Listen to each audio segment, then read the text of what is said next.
Good evening, everyone. Can I get a motion to open the meeting, please? Second? All in favor? Aye. Please stand for the pledge. Flag. United States of America, and to the republic for which it stands, one nation, under God, indivisible, with liberty and justice for all. Okay, good evening, everyone. February 15th, we're on our rescheduled monthly Board of Education meeting for the Mahopac Central School District. We're going to get right into it. Tonight, we're going to start off with the public hearing. Public commentary will be held after the presentation on whether or not the Board of Education should adopt resolutions modifying the existing resolutions granting partial tax exemptions for veterans, senior citizens, persons with disabilities, volunteer firefighters, and volunteer ambulance workers pursuant to Section 458-A, 466-A, 467, and 459C of the Real Property Tax Law. With that, I'm going to turn it over to Superintendent Tona for the presentation.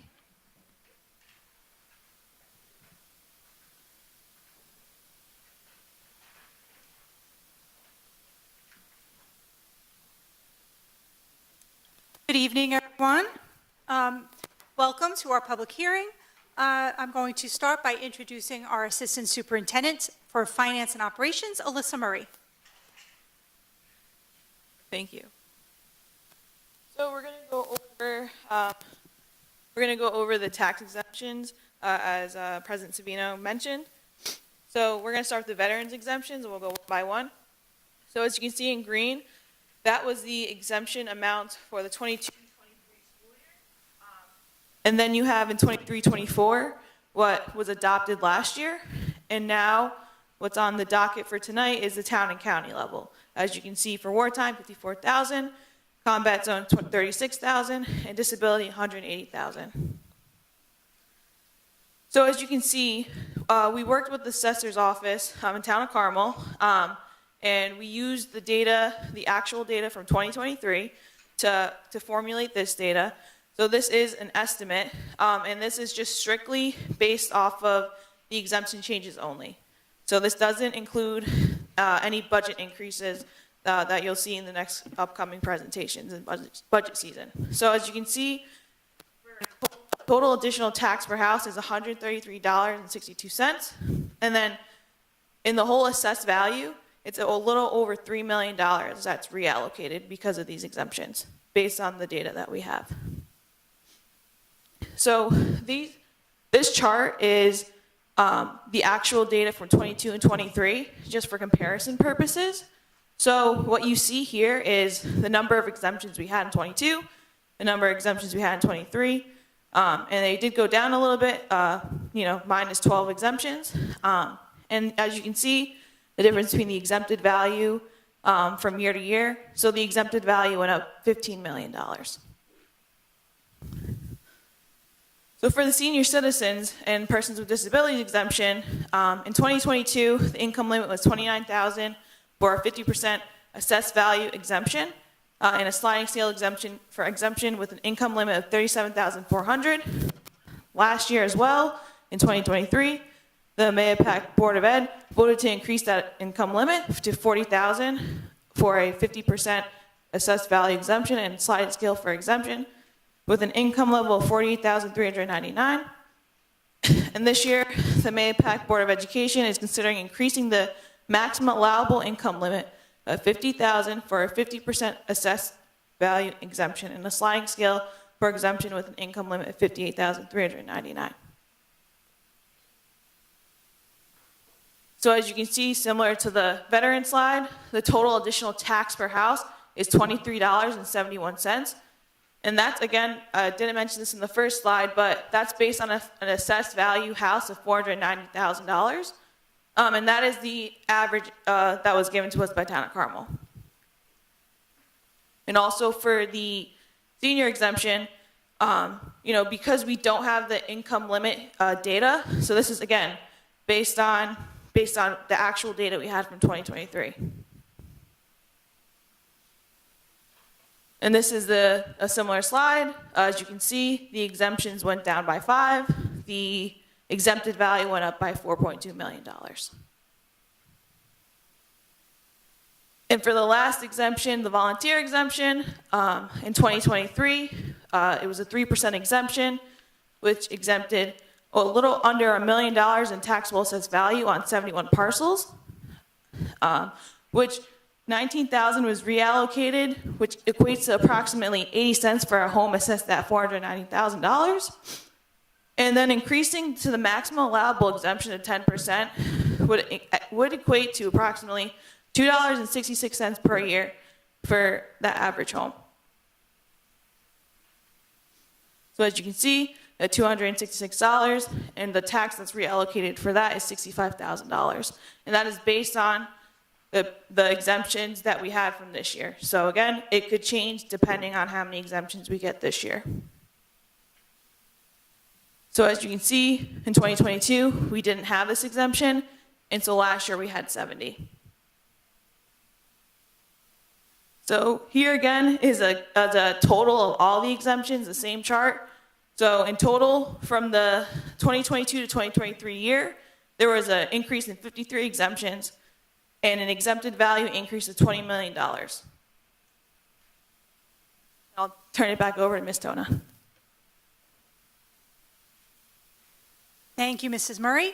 So here's a summary of those exemptions, again, based on an average home valued at $490,000 with the assessed value of $490,000. You could see the total of additional tax per house based on the increased veterans exemption, as well as the increase of the income level for senior citizens and persons with disabilities up to $50,000, and the volunteer exemption going up to the maximum allowable of 10% assessed value reduction. So you can see a homeowner that does not have any exemptions, they would be looking at an additional tax of just under $160 a year, which equates to about $13.33 a month. And you could see $3.8 million would be reallocated amongst those that are not subject to any exemption. So these numbers include both the school tax and the library portion, because the school district does collect the library tax portion. So that is a much smaller percentage compared to the school tax portion. All of these dollar amounts are approximate. Residents that are interested in these exemptions must apply to the town no later than March 1st. So as Ms. Murray said, we do not know the impact of the income-based exemptions on senior citizens and persons with disabilities, because we don't know individuals' income levels in their homes, so they would have to go to the town in order to do that application. And again, these numbers are completely separate from any impact that the 24-25 school district budget will have, and we're presenting our next presentation later this evening, and we'll be continuing with budget presentations throughout the next couple of months until the board adopts the budget in April. So again, tonight, we're going to open the floor momentarily for any community members that would like to speak during the public hearing. But the board tonight on the agenda will be considering increasing the veterans exemptions to town and county levels, increasing the senior citizen and persons with disability exemptions to the maximum allowable income level, and increasing the volunteer exemption to the maximum allowable level of 10%. Any questions from the board? I think we're good with the presentation. Thank you so much for that. All the numbers are on the screen as a summary. So we're going to open the floor up now for if there's anybody here from the community that would like to address the board with regards to the exemptions. As a reminder, as Superintendent Tona mentioned, we will be voting on them later on this evening on the agenda.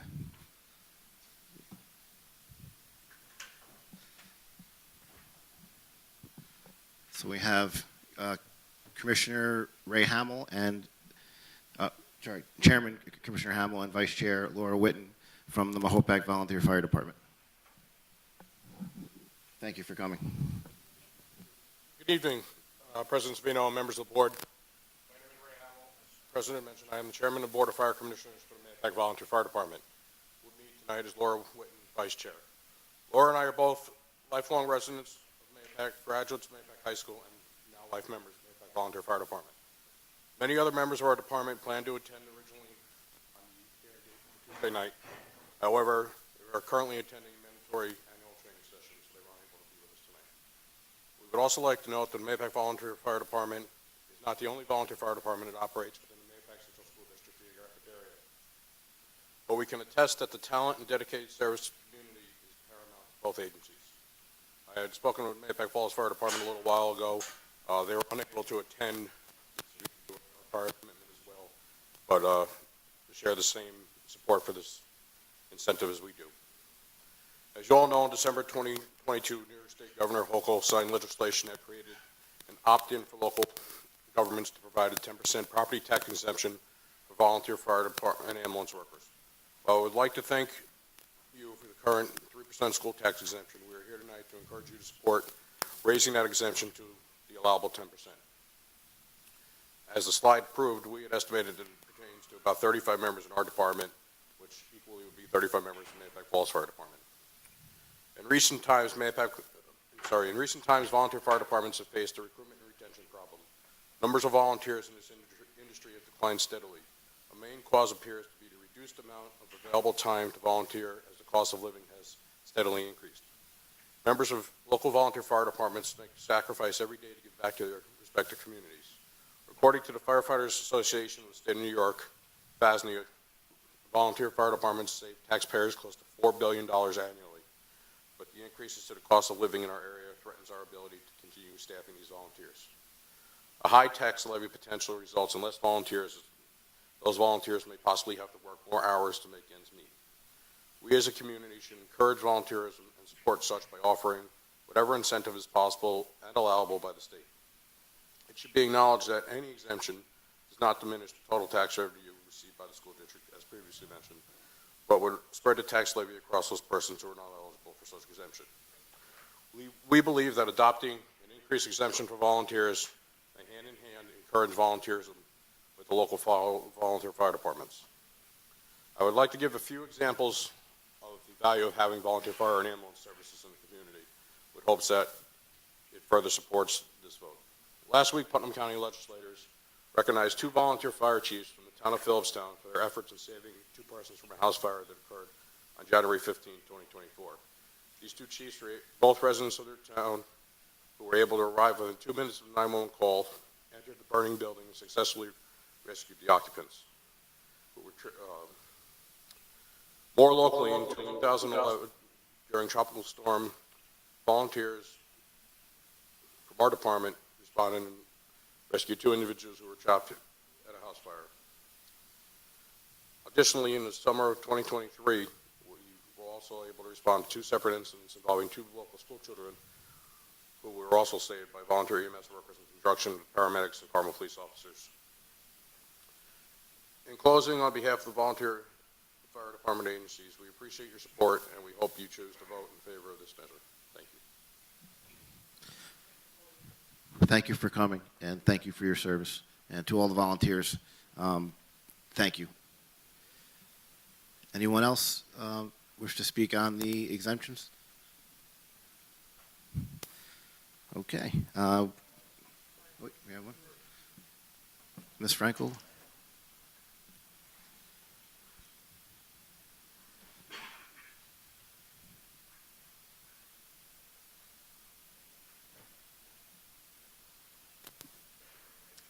Good evening, Superintendent and Board. I agree that the exemptions are an important part for all the volunteers, for our elderly, our disabled. But one of the things that I think is the bigger issue and why these things are so important is that our tax levels are really out of control. They're high, and nothing seems to, it's like a runaway train, nothing seems to be able to stop it. And I think you can see by this need that there are people that are, hurting by it, and to provide exemptions for certain people. But for the people that aren't able to get the exemptions, I know that it sounds like maybe $160 a year isn't a lot, but it is a lot for some people. And they're suffering too, and I think, maybe if we make this, increase, then we need to make at least an equal decrease in our spending to equal what we're doing for these exemptions. So I'm for it, and I think we definitely should support it. but I think there's a bigger issue, and I think we need to deal with that bigger issue. So, Thank you, Ms. Franco. Anyone else? Going once, going twice? Okay, thank you. I'm going to turn it back over to Superintendent Tona for our, I'm sorry, am I there? Yeah, budget presentation number 2. Thank you, President Savino. So once we get the second budget presentation, oh, there it is. I'm not going to be doing too many slides, so I'm going to stay here, and I'm going to start the presentation and then turn it over to some of my colleagues. So welcome. Tonight is our second budget presentation, where we're talking about estimated state aid revenue projections. So here you can see our budget development process. We started in December, really before December, but in December, our administrators and our buildings presented any budget requests that they had. They met with Alyssa Murray, our Assistant Superintendent for Finance and Operations, as well as our other 2 Assistant Superintendents, Jen Pontillo for HR, and Matthew Lawrence for Curriculum and Instruction, and myself. And in January, we had separate budget meetings with each of the administrators. And in January, we presented to the Board of Education and the community our first presentation.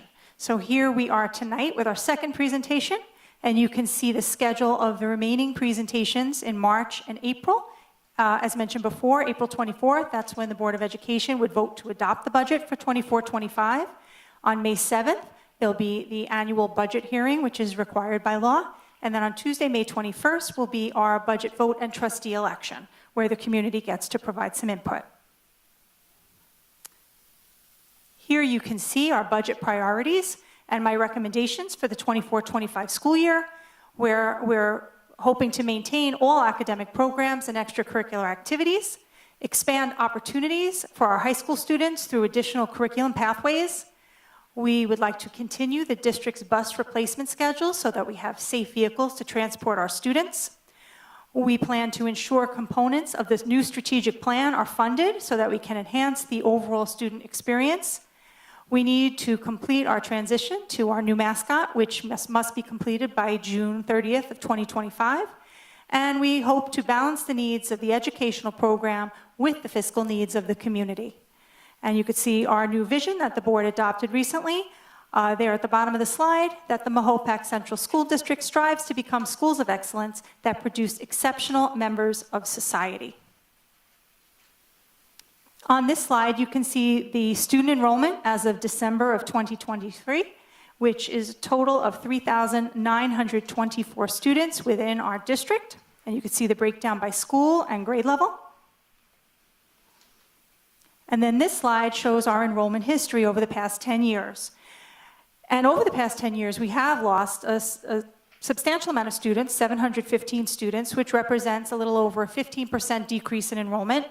But if you look at the past 4 or 5 years, our enrollment has pretty much maintained steady numbers, and we're actually a little bit up compared to last year. So here are our current elementary sections, the number of sections in each building by grade level, and where our projections are for the 24-25 school year. This is for our general education sections and our integrated co-teaching sections. So we're looking at increasing by about 2 sections. And sometimes people question about if enrollment is steady or going down a little bit, why do sections necessarily need to increase, or why can't we reduce sections? So when we look at sections, we maintain our students at the building closest to where they live, where they're zoned for. And so when we break up those grade levels by building, sometimes we don't see the same impact as if we had one elementary school where we could keep all the students in one place. So that does account for some of the need to maintain sections or sometimes increase those sections. And now I'd like to invite to the podium our Director of Physical Education, Health, and Athletics, Mr. Steven Luciana, who's going to present our athletics budget proposal for 24-25. And you can just use the arrow key to advance the slide if you'd like. Thank you, everybody. Pleasure to be here tonight to discuss the athletic budget for next year.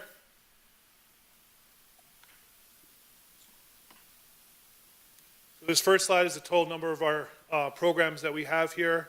Our varsity, we have 32 teams, JV 12, freshman 3, modified 14, and unified 2. We had an increase. We added boys swim. We added a merge for girls varsity ice hockey, and we added unified bowling for this year. So we're providing more opportunities for our students, which is, when I came here, which was a goal of mine, to have as much opportunities for our students to participate in athletics. It's a big part of being a high school student, and to provide opportunities is vital to the success of our students. And we've done a good job adding programs to our athletic department. As you can see, we had 820 students here at the high school participate in athletics and 275 at the middle school, and we're hoping that number increases again for next year. Some of our past accolades, and we're hoping to add more to that this year. And you can see the second bullet with the unified basketball and unified bowling.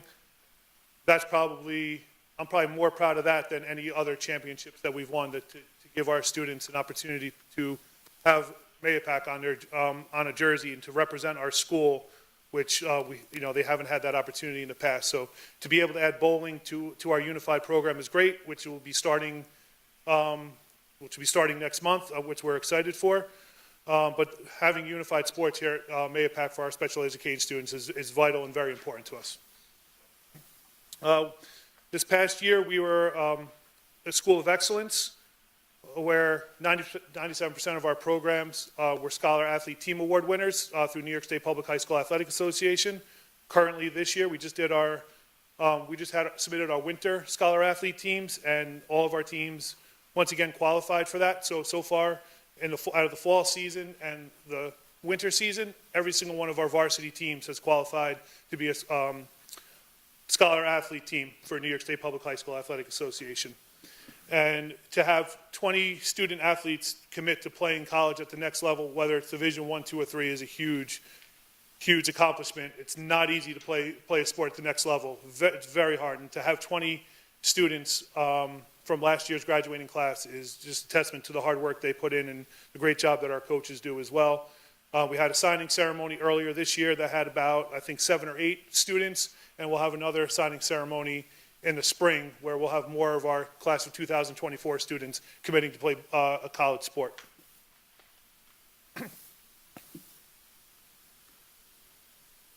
So things I would like to have added for next year. A strength and conditioning coach. I think this is very important to add. We have a great fitness center here, and to use it to its capabilities for all of our varsity athletes, I think, is paramount. This would, I think, help with the safety of our athletes and the performance of our athletes. Would be a very important coach to bring on board to our program. Our volleyball coaching stipends, to make it equal with our other sports. It's a little lower than the sports that are comparable, so I would just like to make that equal for our volleyball program. And same thing, when we first started girls flag football, it was more of a club, and we started with 8 games for the regular season. It is now a New York State championship sport where we play a full 16 games with playoffs, and like I said, you could qualify and win a state championship. So we're looking to increase that stipend to be equal to boys and girls lacrosse. It's similar. Both play 16-game schedule and have playoffs, so I think it's fair that we make it equal. Same thing with unified basketball and bowling. When it first started, it was we were just in beginning stages. Now it is growing, and we're adding games, we're adding practices. So it's just, for the work that the coaches put in to be fair and equitable. Our cheer program has been very successful over the last few years, and the interest in it has grown. So we are looking to add a JV program for our 9th and 10th grade students who might not be ready to be a varsity cheerleader. I think it's important to we have that program. We have JV programs in other sports, so I think it's important to add that cheerleading to the JV, to add JV to cheerleading with the interest that sport has gained over the last few years. Like Ms. Tona said earlier, trying to meet the mandate for our new nickname and mascot, we have to change and order new uniforms, unfortunately, due to that mandate. So looking at all the teams we have, averages out to be about 4,500 per team, which, you know, like I said, unfortunately, we don't have a choice. We have to meet this mandate. And I'm looking to add fencing for our baseball and softball fields. We have beautiful fields up here at the high school for all of our, you know, all of our other team sports.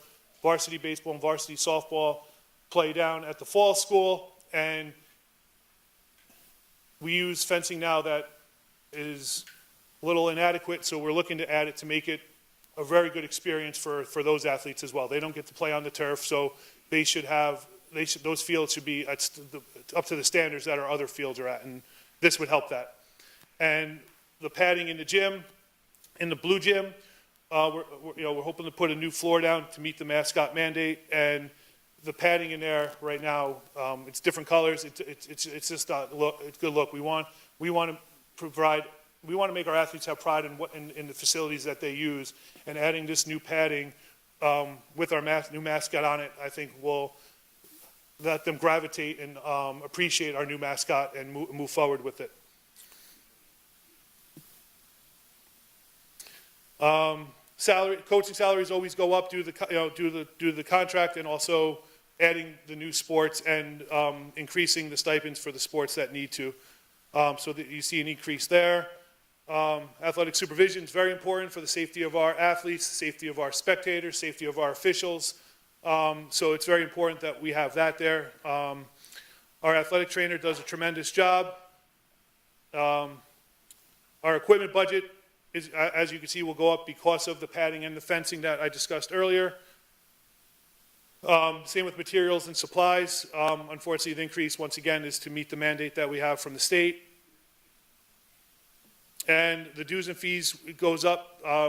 Sports like ice hockey, gymnastics, where we have to use an outside facility, we have to incorporate, a possible increase for those facilities. So that's why that would go up.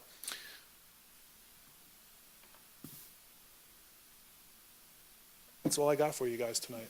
So I appreciate your time, and thank you for having me. Thank you, Mr. Luciana. And just a reminder for everyone watching the presentation that the requests on the slides are requests at this point, so but we want the Board of Education and the community to be aware of all of the asks at this point, and then as we complete these presentations, we will be taking a look at the budget as a whole. So with that said, I'd like to, oh, I'm sorry, go ahead. Thank you so much for the presentation this evening. Just a question on page number 10 of your presentation. So the uniforms, this is what's considered unfunded mandate from the state where they don't give us the money for this. Is that correct? That's so that correct. Everyone understands that. So we have to make these changes, but we don't get reimbursed for it. Then my question is with the fencing and the wall pattern, would that be considered on the facilities since it's fencing? Or I'm just curious why it would be under the sports and not on the facilities? Probably because it was my request. Okay. When I see fencing and wall pattern, I'm thinking that's part of like the infrastructure, so that's. I'm sure Mr. Walsh and I can talk. Okay. But, yeah, All this was my request. Okay, all right, thank you so much. Absolutely. Thank you. Thank you, and that's a great question, and it just brings to light the fact that our administrators across the district, they do communicate with each other and work together to formulate budgets. There's a lot of discussion that happens. So now I'd like to introduce Tim Walsh, our Director of Facilities, to present his budget requests. Good evening, and thank you for giving me the opportunity to present the 24-25 facilities budget. First, a quick overview of our capital project and where we currently stand. We're in a very good position. We're going to hear a lot of substantially completed, which refers to that the district has taken ownership of those spaces. We're at about a 95% completion with these projects. We've taken ownership, or we're either in a punch list or a paperwork phase. So early phase, which was a turf field construction, this is what we refer to as a practice field. That project is fully completed and closed out. Phase 1, high school renovation, pump house, and athletic field. This is the middle school athletic turf field. This project, again, is substantially completed. Phase 2A, This was renovation to Fulmer Austin Road Fall School. Phase 2 was split to A and B. Phase 2A starting in summer of '22. A lot of this project was PA systems, fire alarm systems, security vestibules, library renovations, electrical panel replacements, as well as some miscellaneous work specific to each building. Phase 2A is closed out, or substantially completed, I'm sorry. And Phase 2B, which started in summer of 2023, middle school and Lakeview Elementary, is again substantially completed. And we're moving quickly towards full completion of those projects. Books for the middle school and the library middle school are being delivered Tuesday. Most thing that will lag for the middle school is the lighting off of the chillers that were recently dropped onto the roof of that building. Phase 3, which was high school music room windows, stadium turf field and track renovation. This project is substantially completed. Other projects that were conducted simultaneously to capital work, energy performance contract completed by Amoresco, which included LED lighting throughout the district, solar panels on Austin Road Elementary and Lakeview Elementary School. That project is substantially complete. Smart Bond, CCTV, camera systems and access control, that's card swipes, substantially completed. The middle school is in the process of nearly complete, with all card access to be turned on hopefully by March 1st of 2024. Finally, the PFOA project. This is a water filtration project throughout all of our buildings. This is in progress. We're getting submittals, and we anticipate construction summer of 2024. Campus improvements completed in 2023, and this is through the operating budget, which facilities conducted throughout the course of this year. And a lot of the projects that you see having been completed will hope to continue in the next fiscal request. So Lakeview Elementary casework replacement, we completed 4 casework replacements. We have 13 that we'd like to complete throughout the building. So we completed 4 last year. Fulmer Road classroom renovations, asbestos floor abatement, reflooring, new lights, new ceilings throughout the elementary school or within those 4 classrooms. High school gym painting. This is the blue gym. Fulmer Road locker replacements was completed as well. Other projects included in 23-24 was some HVAC in Austin Road Elementary School, conference rooms, window repair to 29 units in Lakeview Elementary. Other projects, high school, we also did some flooring abatement and reflooring of classrooms within the high school. The 24-25 requested projects. This is projects that we hope to anticipate in the next fiscal year. Just a point that the dollar values you see on the right are not necessarily increased to the budget line, but just a depiction of what the costs are for the projects. So in the high school, we would like to integrate some HVAC systems into our building management program. We have local control over some of those HVAC systems. We want to take ownership of them into our central system so we can properly oversee and maintain them. Continue a floor abatement and retiling in miscellaneous rooms. Painting of the gold gymnasium. We painted the blue gymnasium last year. We'd like to paint the gold gymnasium this year. Not included in some of this work is a renovation of the blue gymnasium floor, which was budgeted in 2023. We'll just be completing it in this summer of 2024. Middle school, we'd like to continue with some exterior door replacements. Austin Road, some new carpet in some miscellaneous rooms, some shades in miscellaneous classrooms, as well as some new asphalt in the parking lot playground, which has some trip hazards throughout. Fulmer Road, we're going to continue replacing hallway lockers, continue abatement and flooring of additional classrooms, and we'll just work our way throughout that building. Lakeview Elementary, casework, continued casework within the building, some HVAC replacements that are past their useful life, and some wood floor refinishing throughout the building.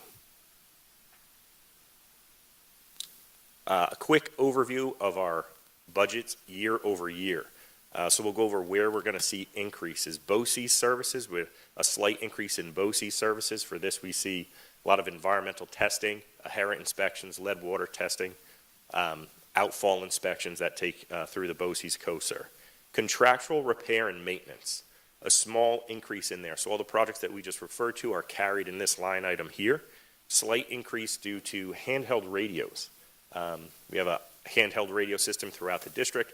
We just have an increase in some handheld radios throughout each of the buildings. We also have a fee for Synergistics. Synergistics is an energy consulting company. We're going to be reviewing that at our next Facilities Board of Education meeting here in March. They do have a fee associated with it, but you will see where that fee would come out of further down in the budget line. But the fee for Synergistics would be proposed to be in this line item. Slight increase to equipment. This is for a vehicle purchase, and these vehicles are for snow plowing. We need to start to replace some of our snow plow equipment. Certainly appropriate conversation for this week. And then utilities, a slight increase in utilities for gas and telephone, but you do see a slight decrease in the utility fee for electric, and that is that there would be a proposed cost savings to our electrical costs due to the Synergistics and energy management on behalf of Synergistics. So overall, a slight increase of $82,000 and 2% year over year. So thank you, unless there's any questions. Thank you, Mr. Walsh. And I just want to add, when Mr. Walsh went over the capital project slides, that those are not part of the general fund. That's part of the capital project that the community voted on in 2019. So thank you. And thank you also to you and your team for all of the snow work, because it's been a busy year. So thanks. Now I'd like to invite our Director of Technology, Mr. Ben August, to the podium to talk about his budget. Good evening, and thank you to the Superintendent and the Board for your leadership throughout the budget request development process. I lead the Technology Department, and it is our task to enable innovative learning for every person in the district. We do this by creating, maintaining, and securing both the hardware and the software that permits innovation to thrive, and this spans from the projectors and the display boards that you see installed in the classroom, all the way through to the Chromebooks that students are using and the applications that are installed on them. So we have several highlights in the technology budget in our year ahead. Some of these are year-over-year stable expenses, and I've split them out into the major categories of expense that the technology department is devoted to. The first one being infrastructure. This is an opportunity for our district to start to collect some of the heavy infrastructure costs that we see on a rotating basis. So every 4 or 5 years, a major expense to do really expensive technology upgrades. For example, when we need to purchase new large screens, or we need to get new computers because the old ones are getting too old for the students to use. So rather than spending a large lump sum every few years, we're looking to collect up those expenses and amortize them year over year so that we can see less ups and downs in the budget and enable us to have a more consistent rate of expense. So our infrastructure key project is to take some of those replacement cycles and apply them to the security cameras and the UPS batteries in the district, so that we can make sure that that equipment will continue to be reliable year over year and that they can be replaced on a predictable schedule. For instruction, which touches learning for teachers and students in the classrooms, we will continue to expend the same amount year over year, roughly $241,000, which, with my parent hat on, is much easier to contemplate when you consider that we serve 3,924 students, and so spread across, that's about $60 per student for a year. In our systems category, we're looking to make some strategic upgrades to the network, so that all of the computers that students and teachers are using, by installing some security software that allows us to be more proactive about finding places where those computers are a bit weak to outside infiltration or attack, and make sure that we can intercept those issues before they become a problem and we lose personal information of students or staff, and make sure that we're really actively monitoring for security threats. So going through the technology budget line by line, for those unaware, BOCES, it's Board of Cooperative Educational Services. This is when groups of districts come together and collaborate on a service that's too expensive to afford alone. So the BOCES services that we contract for occur in 2 lines. The first one is split out as public information and data processing. As you can see, we see a decrease in expense on this line. The last line on the slide, BOCES, the CAI is computer-assisted instruction. So this is all of the BOCES expenses that have to do with delivering or supporting computers and all of the associated peripherals in the district. So that's one of our major cost drivers, and it's increasing as a result of contract increases at every level. So vendors who have a business relationship with BOCES are increasing their prices, and some of those price increases are being passed along to us. We see on the second line equipment, this is a stable year-over-year expense, and the reason why it's separated out that way is because in almost every case, we're able to purchase equipment through a BOCES service, which allows the district to recover some of those costs as state aid, reducing the overall expense. But in some cases, it's not possible to purchase equipment in that way, and so we reserve some funds to allow us to purchase something that's not covered by a BOCES contract.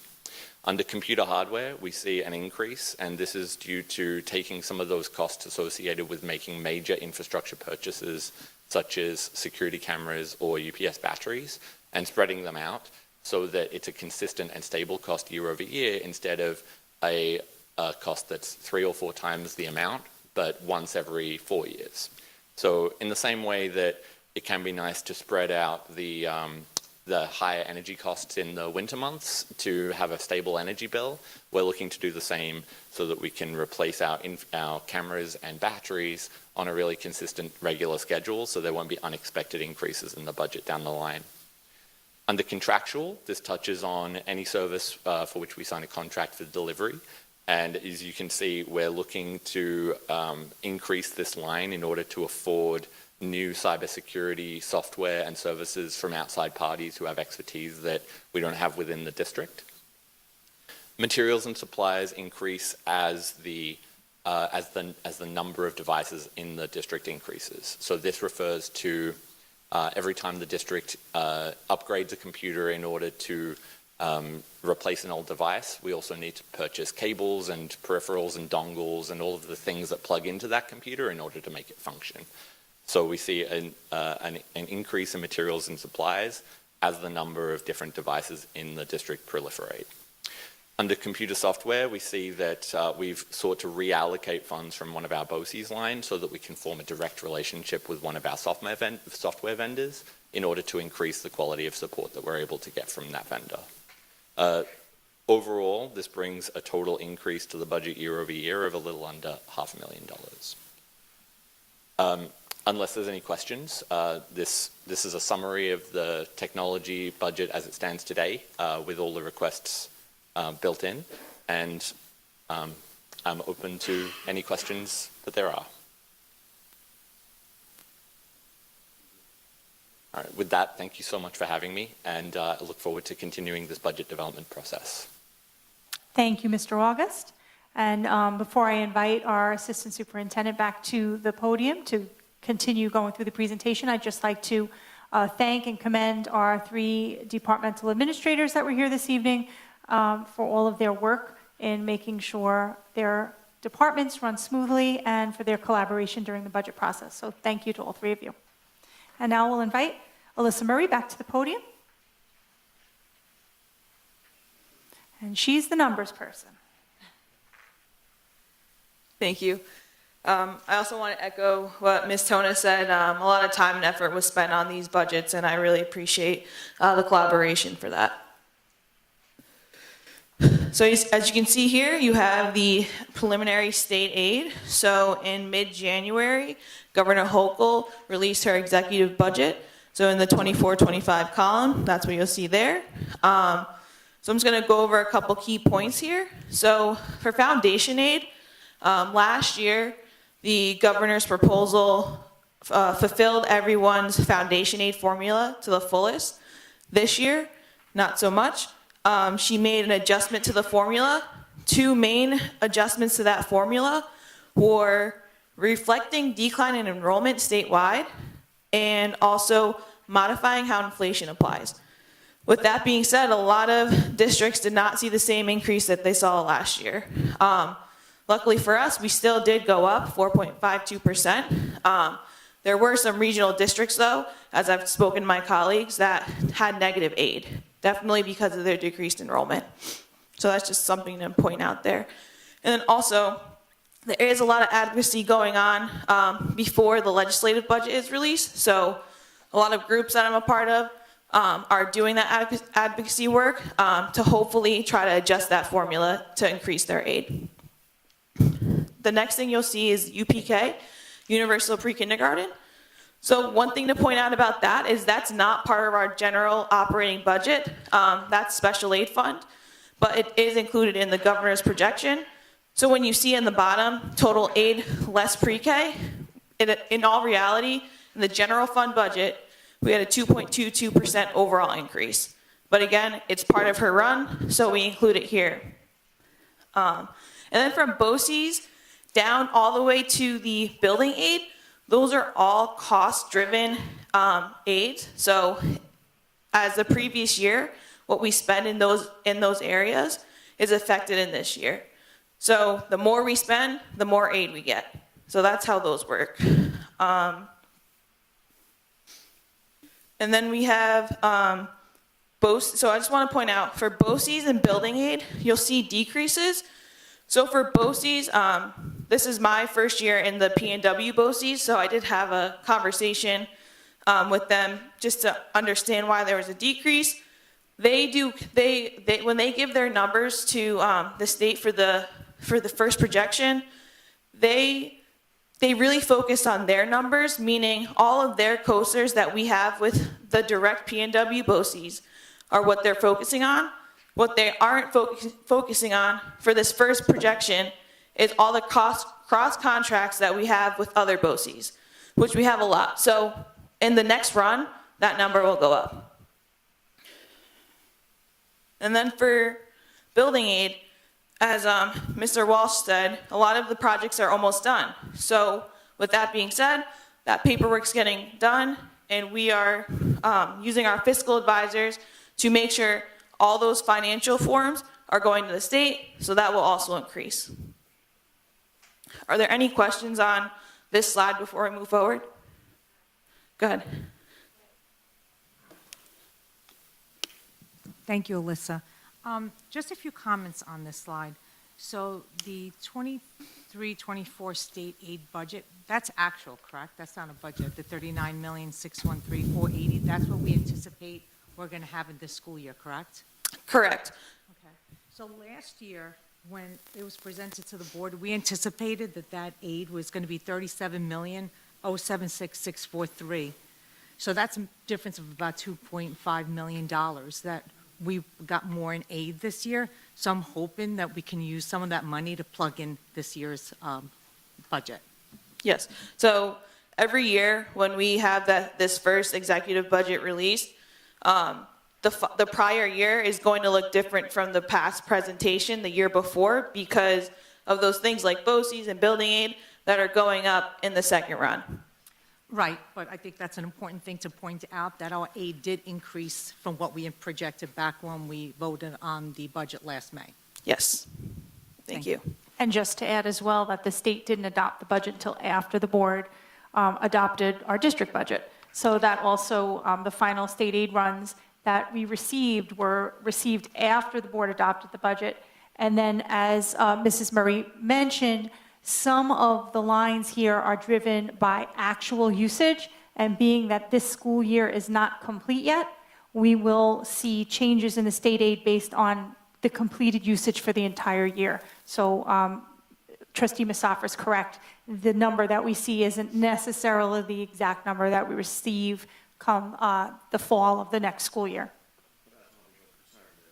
Correct. And that's why we go conservative, because we don't know exactly what that number will be, so we make sure that we don't end up where we're in the negative. Anything that we get in addition is definitely helpful, and it does help us to continue our operations. Correct, but I just want to point out that we have a potential that we may have excess this year, and we do have things that are going to be affecting our community members. We are looking to adopt something this evening that will cost our community members more money on a yearly basis, and if anything that we can do to help fill that gap, I think is very important for us to, as a board, to look at, because our community does have expenses that some people may feel like it's important, some people not, but as a board, we have to look at everybody's ability to pay out school taxes.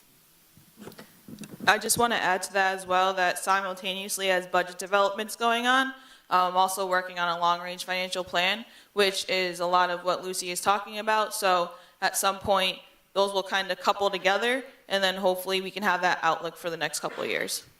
Yes, and we are very mindful of the community's needs, and we're hoping to put a budget together that reflects that.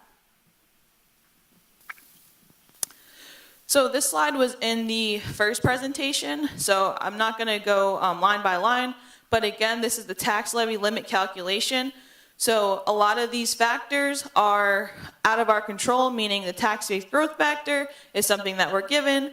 The allowable growth factor, a number we're given. The only number that we really control is the building aid and the capital exemptions. As you can see, obviously as we're doing our capital project, that factors into it, so that's $3 million. So the one difference from last presentation to this presentation was there is an exemption for ERS because it went up 2.1% increase.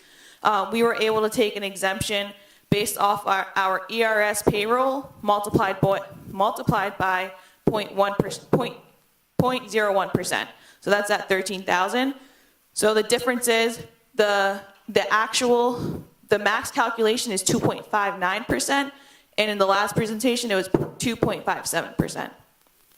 And just to jump in, ERS is Employees Retirement System, and TRS is Teacher Retirement System, and those are the employer's costs to those two costs that are incurred, that we incur every year.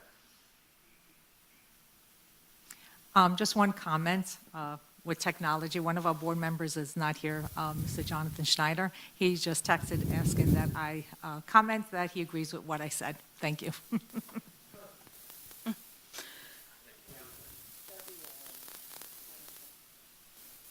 Okay.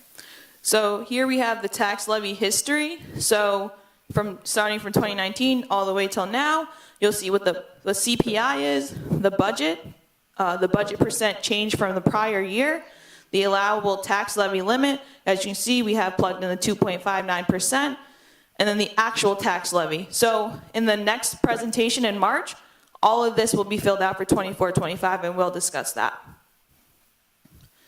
So this is a graphic of that table. I think the biggest takeaway from this graphic is you have the blue line is CPI, which obviously has increased tremendously. The red is the allowable tax levy limit, which this year is the 2.59%. And then the yellow is the actual tax levy limit that we actually decide to levy the taxes at. So as CPI rises rapidly, even though our allowable tax levy limit is lower than that, we still have gone under the actual tax levy limit. And then this is another revenue source. So this is in our special aid fund.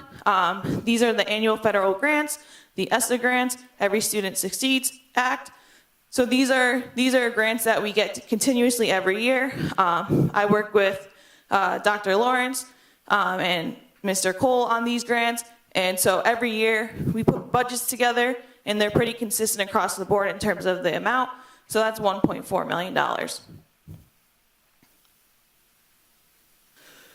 So our next step is the March 19th board meeting. For the next budget presentation, we'll have more department presentations, and then again, I'll wrap it up with more of the financial piece. And then April 4th, we'll have building administrator presentations and the budget adoption. May 7th, the annual budget hearing, and then May 21st, the budget vote and trustee election. Thank you, Mrs. Murray. And just to wrap up the presentation, on this slide, you see information about early voting and absentee ballots. So if you are eligible to vote and you will not be available that day, these are two additional options. And the directions here and how to contact our district clerk, Melody LaRocca, so that you can get an absentee ballot or to cast an early vote.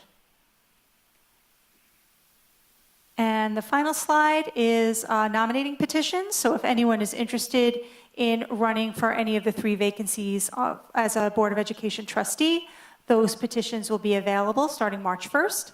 And we have 3 seats that are up for the next 3 years. The seat held by David Ferfaro, seat by Michael Martin, and the seat by Lucy Masafra. So those petitions are available. And again, you can go on to the district clerk page on the website, and you can download the forms that you need, or you can contact Mrs. LaRocca if you have any questions.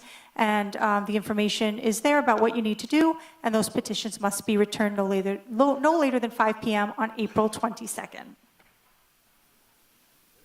All right, any questions from the board? Thank you, everyone, for your presentations tonight. Very informative. And they are available on the website under the budget tab. All the reports for the budget are posted there. We have any comments on agenda items? Ms. LaRocca? No, we do not. Outstanding. Okay, so I'm going to turn it back to Superintendent Toner for her superintendent's report.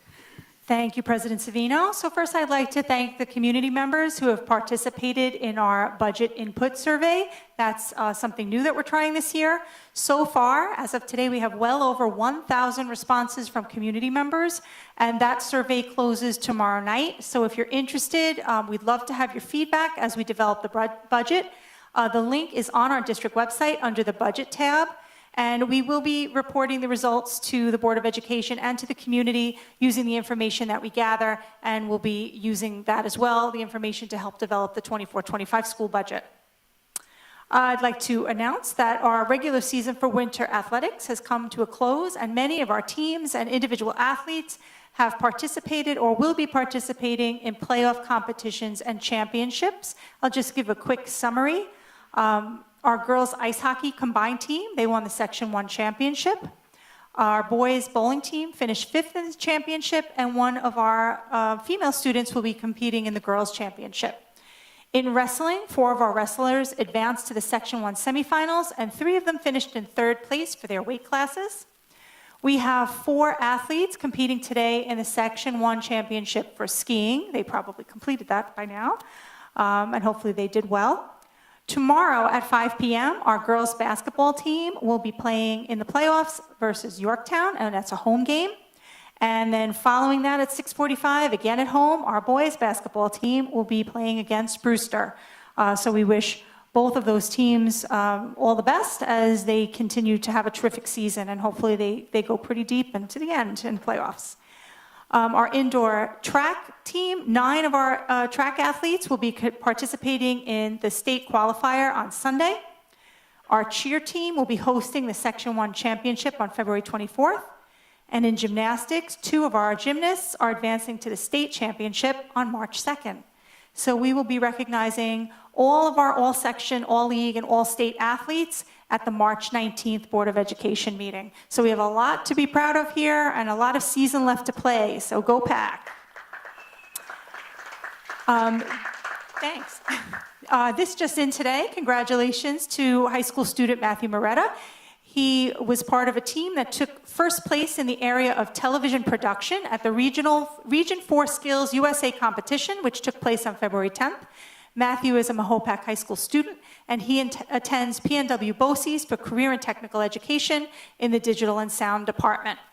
And speaking of career and technical education, we are planning to have a presentation regarding our students' participation in the CTE program, Career and Technical Education, at our March Board of Education meeting. So that's something that we've discussed with the Board of Education, that we want to make sure everyone's aware of the number of students that participate in that very worthwhile program where they hone their skills for career and adulthood. And tomorrow is the middle school's I Love Health Fair. So students will be participating during their lunch periods. Thank you to the many community organizations who will be in attendance, providing information about various resources, supports, providing educational information, as well as career information to the students. And also, a lot of thanks to Val Neerman, our health teacher, for organizing this terrific event for our students. And finally, a reminder that next week already is winter recess, and no students will be in attendance, so I hope everyone has a great week. Thank you, Superintendent Tona. It's time for our committee reports. Trustee Schneider, do you have anything for HR? I was going to present for him. You're going to present for him? Yeah. So the Human Resources Committee met on Tuesday, February the 6th. In attendance was myself, Superintendent Christine Tona, Assistant Superintendent Jennifer Pontillo. I'm sorry, I'm going off memory.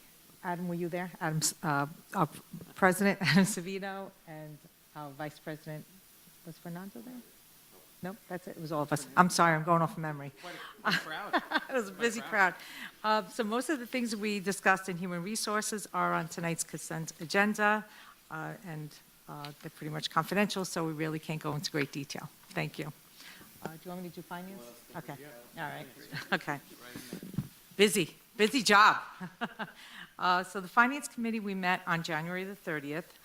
In attendance was myself, Assistant Superintendent Alyssa Murray, who did our presentation this evening, with Superintendent Christine Tona, and Ben DeLulo was there, and Jonathan Schneider was there, trustee. We reviewed tonight's presentation. We also talked about the survey, which was deployed to the community, and we also talked about universal pre-K, and that there was going to be information on the website. I'm so sorry, Alyssa. Is that information available to our community on the website? Yeah, we're just in the process of finalizing that, and so that information will be out in March. So we have to bring it to the board for adoption at the March meeting before we can bring it to the community for signups. Okay, so the community can expect to see something in March? Okay, perfect. We also reviewed the BOCES COSERs, which means the actual line items that we actually fund BOCES with. We reviewed the warrants that are going to be approved this evening, and we reviewed the budget calendar. And that's about it. And our next meeting is on March 5th. Thank you. Thank you, Trustee Masafra. Trustee McCracken, you have ad hoc? Yes, sir. Thank you, Mr. President. So since our last January board meeting, the Advocacy Committee has met twice. So we met first on Thursday, January 25th at 6 p.m. President was myself, Board Vice President Fernando Martinez, our Superintendent Christine Tona, and members of our community that hold seats on the committee. So what we're discussing right now is policies for the committee to recommend for the board to support, which will then in turn be memos of support that will be sent to the governor's office as well as the legislature. Some policies that were discussed in this meeting were associated with the funding for mascot changes because of the mandate. So there's a bill in the legislature sponsored by our representative, Assemblyman Matt Slater, that will basically state that any changes that we make that is a cost to the district must be funded by the state. So that's one of the policies that the committee voted to pass. We're looking at the budget impact. We saw tonight in the athletic department's proposal what uniforms will cost. That is just the tip of the iceberg of some of the changes that we have to make. So this is critical and something that the community members on the committee believe is important to advocate for. So I could go through all these policies. They're all very important. They're going to probably come up in our budget discussion as well. But all of these minutes are available on the district website under board committees. So in this meeting, we also discussed bills related to the electric school bus mandate, as well as the curriculum changes that the governor put in her executive proposal. So moving on to the second committee meeting where we met. This was, we met again on Wednesday, February 7th at 5 p.m. President was myself, Vice President Fernando Martinez, and members of our community who hold committee seats. Here we went through a plethora of bills related to funding to support special education services, as well as people with disabilities and other curriculum changes. So to the board, we have all the bills that have been compiled by the committee. These are now going to turn into advocacy resources, such as memos of support and letters, and it's going to come before you most likely in the March meeting to be approved, and if approved, this support will be sent to the governor and the members of the Senate and members of the Assembly up in Albany. We are going to meet very soon to discuss budget priorities. The budget is due by the state on April 1st. It has not been on time in many, many years. I have to think, maybe even before I've been alive. So that's a critical issue because the foundation aid is something that impacts our state aid runs. Last year, I said this at the work session, it was fully funded. So even though the budget was late in the state Senate, in the state assembly, we had an idea when constructing our budget what that number would be. Now with the foundation aid formula not being the same and many districts being hurt by it, we can expect the legislature to make changes and then negotiations begin, and then what the governor wants and what the legislature want, it's going to go back and forth, and we don't know exactly what it's going to look like. So this has probably been more of the unsure years in the past couple of years, so it's something that we want to have our voice in as MAYAPAC to ensure what we want to see with the foundation aid, and that we want close to an on-time budget. That way our local budget creation is the most fiscally responsible that it can be. So that's something that we're keeping an eye on and something that we're going to discuss next week. We're looking probably at Tuesday, but for the members of the committee on the board and also the community members, that agenda will be sent out tomorrow. So those are the minutes I have, Mr. President. I yield back. Thank you for your report, Tanner. As always, the advocacy work is really important for us to attack some of these unfunded mandates and such. And again, all the committees, the board never stops. It's not just work sessions and meetings and such. Committee meetings are throughout the month, getting the work for the district done. So thank you all.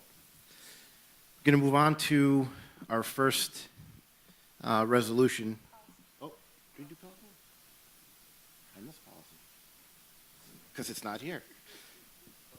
You're here. Your name's Mike, right? Trustee Mongan, if you could be so kind to do policy before we move on to the first resolution. Of course, Mr. President. Absolutely. Okay. Policy Committee met on February 1st at 6 p.m. Present were myself, Trustee Lucy Masafra, Tanner McCracken via Zoom, Trustee McCracken via Zoom, all the way from Albany. We had our Superintendent of Schools, Christine Tona, our Assistant Superintendent of Curriculum, Dr. Lawrence, our District Clerk, Melody LaRocca, and our amazing attorney, Dan Pettigrew. And also, we had a special guest appearance by our Vice President, Mr. Fernando Martinez. Thank you. On the docket were a total of 5 policies to review. Policy 8134 dealt with the emergency school closing. Now, all these policies will be in the minutes on our website as well. So I'll just go over quickly. So policy 8134 is the emergency school closing.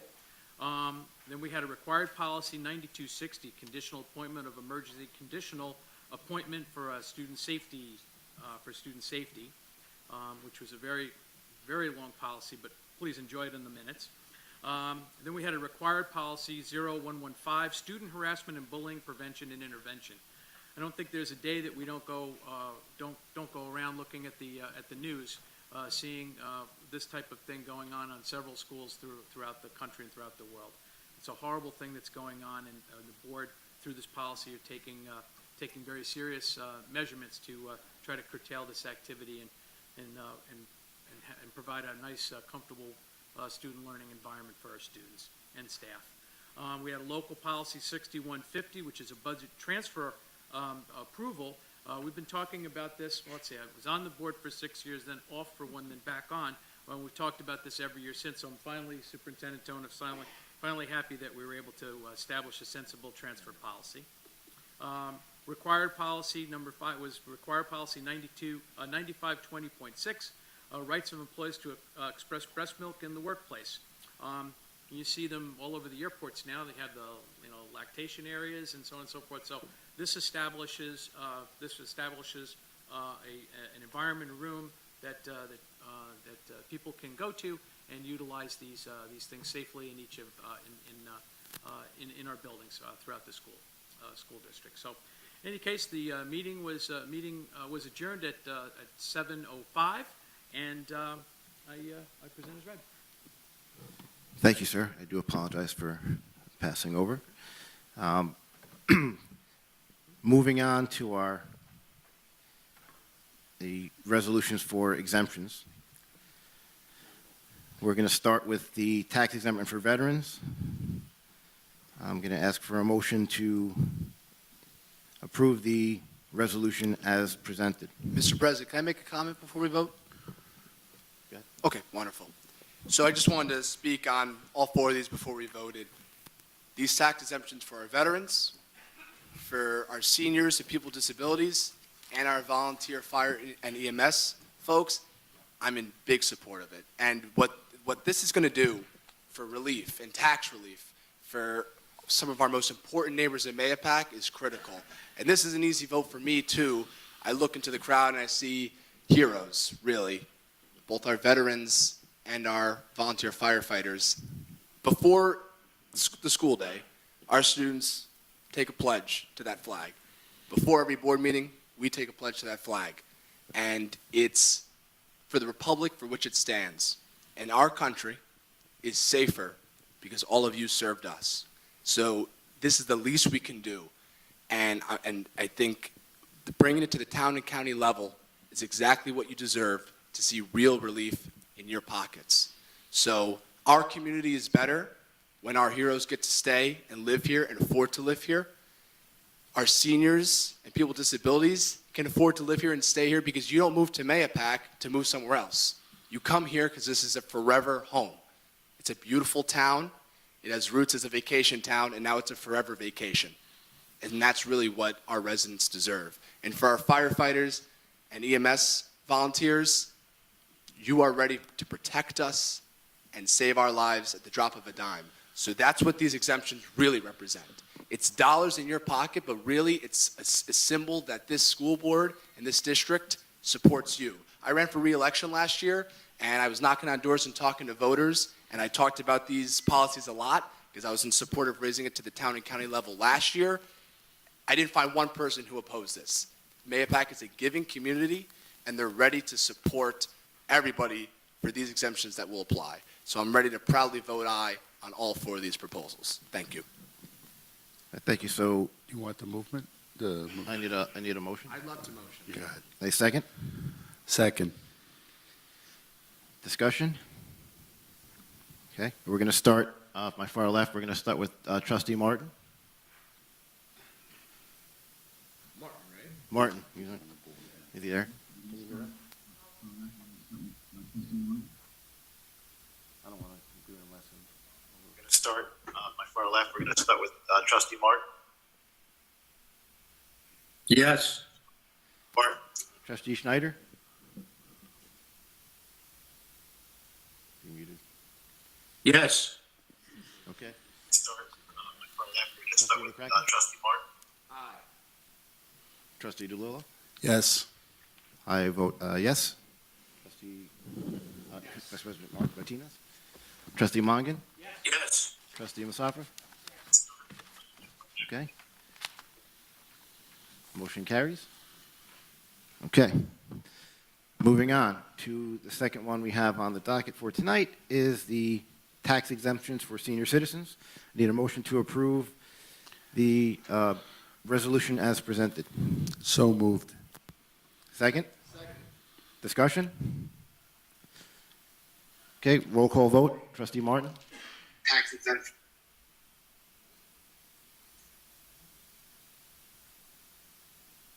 It's a long delay. Trustee Martin? Aye. Trustee Schneider?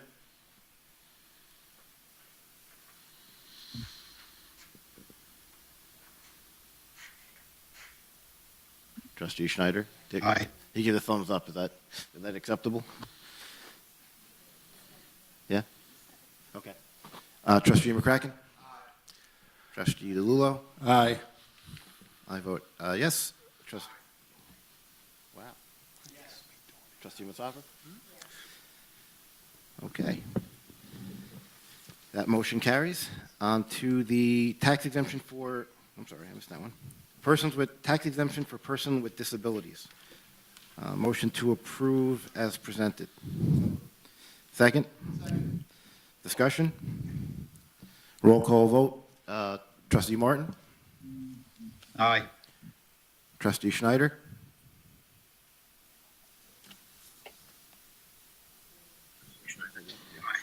Trustee McCracken? Trustee DeLulo? Aye. I do support it. Vice President Martinez? Trustee Mongan? Trustee Musafra? Very good, thank you. That motion carries.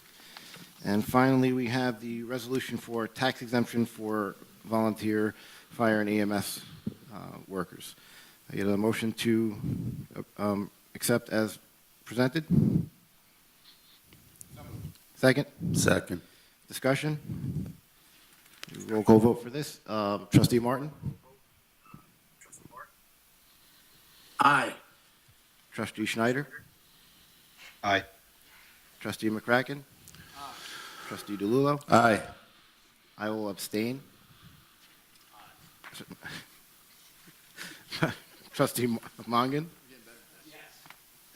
Trustee Musafra? Motion carries. Thank you, everyone. It's been a long time coming, so thank you, everyone that came out and spoke tonight and supported them. So,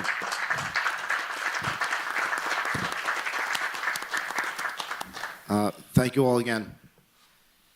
So the next thing we have is, we're at the end already. All right. Consent agenda, yes. Can I get a motion to approve tonight's consent agenda, please?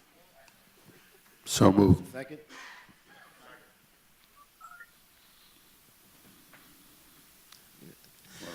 We're gonna do roll call vote, so we'll start with Trustee Martin. I thought he said so moved before. Thank you, everyone. Trustee Martin? It's been a long time coming, so thank you. Spoke tonight, supported them. So, We're doing a roll call vote for the consent agenda. Trustee Martin? Trustee Schneider? can I get a motion to It's really delayed. This is what we need last so moved? When they click in, Trustee McCracken? Aye. Trustee DeLulo? Aye. Aye. Vice President Martinez? Trustee Mongan? Yes. And Trustee Musafra? All right, we got Trustee Martin, Trustee Schneider? Aye. He's good. The first two going through. All right, so motion carries. You got everything, Melody? There he goes. All right, we're good. So thank you all again. Apologize for the technological glitches. Yes. Now we're on to tonight's public comment section. Ms. Walker, do we have anybody wishing to speak? Okay. As a reminder,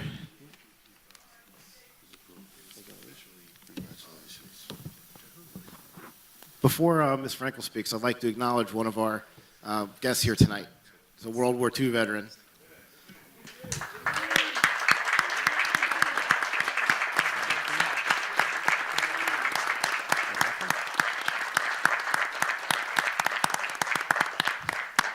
Thank you for your service, everyone.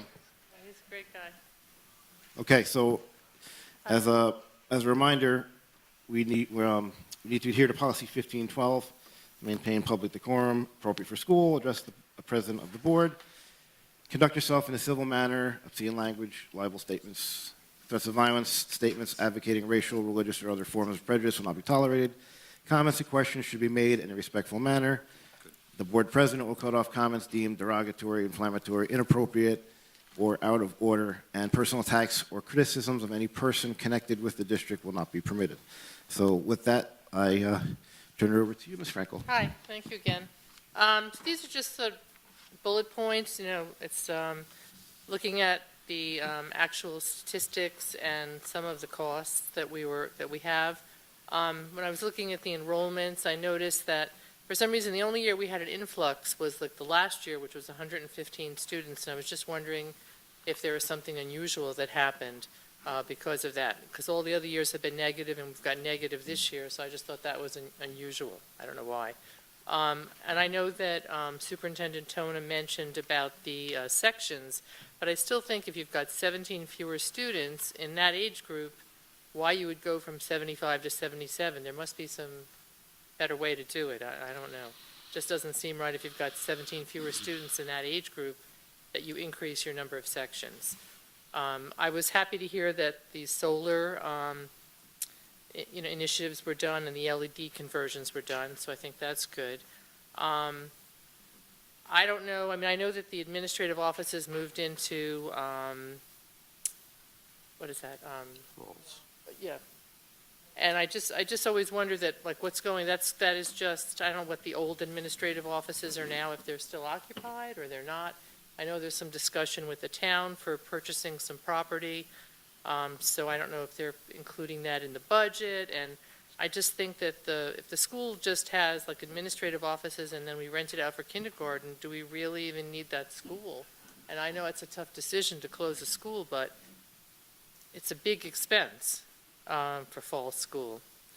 And then the health fair, I'm happy to have that. I'm just curious. I know we've had issues with when we've had book fairs, so I don't know if material has been like screened and stuff like that, that it's not offensive for parents and people that just come there. I'm just curious. And then the presentations were really nice today, but 19% increases, 15% increases, I don't think are acceptable. I'm not sure $59,000, if our children need to be incentivized to be happy that the padding is the same color, I think we're doing something wrong. So that's all I have to say at this point. And I hope we find some way to use that $2 million. Thanks, Ms. Frankel. Anyone else?